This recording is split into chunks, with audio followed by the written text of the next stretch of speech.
The first night in the new house passed uneventfully, or so it seemed. Morning sunlight streamed through the curtains, bathing the living room in a warm glow.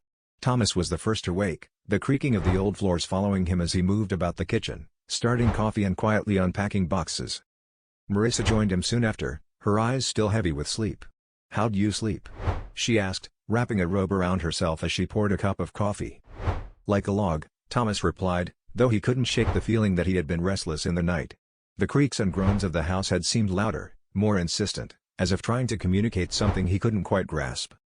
Jack, however, was less enthusiastic. He shuffled into the kitchen, his hair tousled and dark circles under his eyes. "I heard noises last night," he muttered, plopping down at the table. Max followed closely behind, his usual energy absent. The dog seemed more subdued than ever, his movements slow, almost reluctant. "What kind of noises?" Marissa asked, her brow furrowing with concern. "Just weird ones," Jack said, frowning as he tried to recall the details. "Like footsteps. And whispers. But when I got up to check, there was nothing there." Thomas exchanged a glance with Marissa.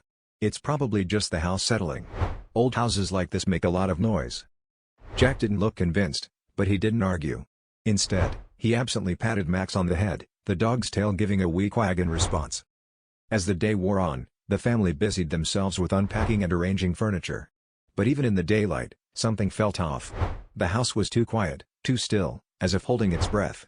Every so often, a door would creak open or closed by itself, or an inexplicable draft would send a shiver down their spines. Later that afternoon, Marissa found herself alone in the master bedroom, sorting through a box of clothes. She paused, feeling a sudden chill in the air. The hairs on the back of her neck stood on end, and she glanced around the room. "Hello?" she called out, her voice barely above a whisper. The only response was the slow creaking of the floorboards behind her.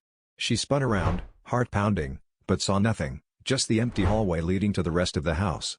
But for the briefest moment, she could have sworn she felt a presence, something cold and dark, lurking just out of sight.